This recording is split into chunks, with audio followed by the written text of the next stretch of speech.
Shalom, devosi pengkhotbah 11, ayat 1 sampai yang 8. Hikmat tentang resiko dalam hidup.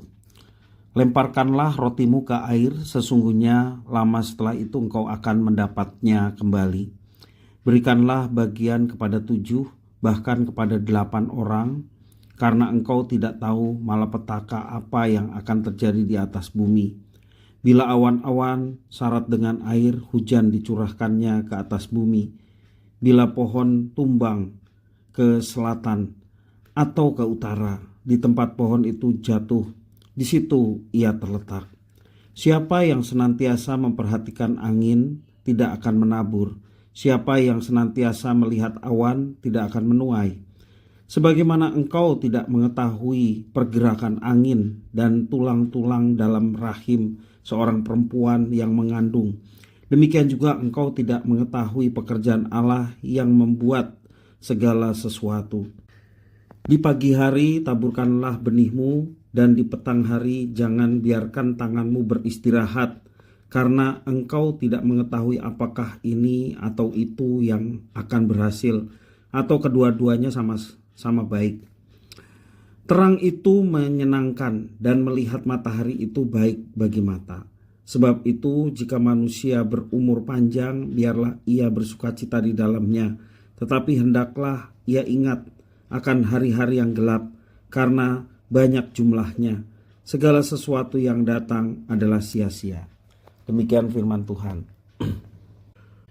Bapak Ibu saudara-saudara yang dikasihi Tuhan, hidup ini penuh misteri. Banyak hal tidak kita ketahui. Dan justru karena hidup mengandung banyak misteri, pengkhotbah mendorong para pembaca tulisannya, termasuk kita, agar berani mengambil tindakan yang punya banyak kemungkinan hasil. Dikatakan ayat yang ke-6, taburkanlah benihmu pagi-pagi hari dan janganlah memberi istirahat kepada tanganmu pada petang hari, karena engkau tidak mengetahui apakah ini atau itu yang akan berhasil, atau kedua-duanya sama baik. Pengkhotbah tidak meminta kita agar menjadi orang-orang yang gila kerja.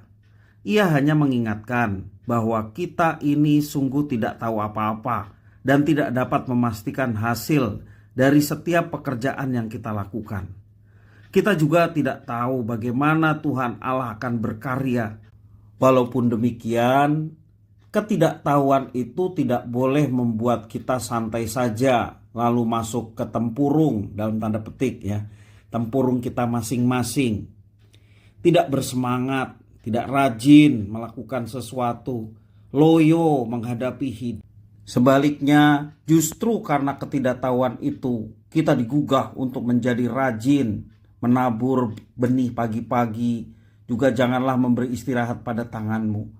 Ayat ini menggambarkan bagaimana kita harus rajin dan tidak bermalas-malasan. Dan dengan hati teguh, meskipun kita tidak tahu pasti tentang semua hal, serta rendah hati karena kita beriman kepada Tuhan yang memahami segala misteri, kita terus bertekun dan berusaha. Pengkhotbah mendorong kita untuk sungguh-sungguh berjuang dalam hidup sekarang ini dan tidak terjatuh dalam perangkap lamunan ataupun penjara penyesalan yang hanya membuang waktu kita saja. Dan kita tidak pernah berjuang sendiri, karena kita selalu ada dalam pengawasan dan pemeliharaan Tuhan Allah, sang jawaban dari semua ketidaktahuan kita. Apabila orang beriman tidak mau berjerih lelah, bagaimana imannya akan berbuah? Karena itu, janganlah kita menjadi orang pemalas, tetapi menjadi pribadi yang senantiasa tekun dan rajin, karena Tuhan yang telah memerintahkan semuanya itu dalam hidup kita.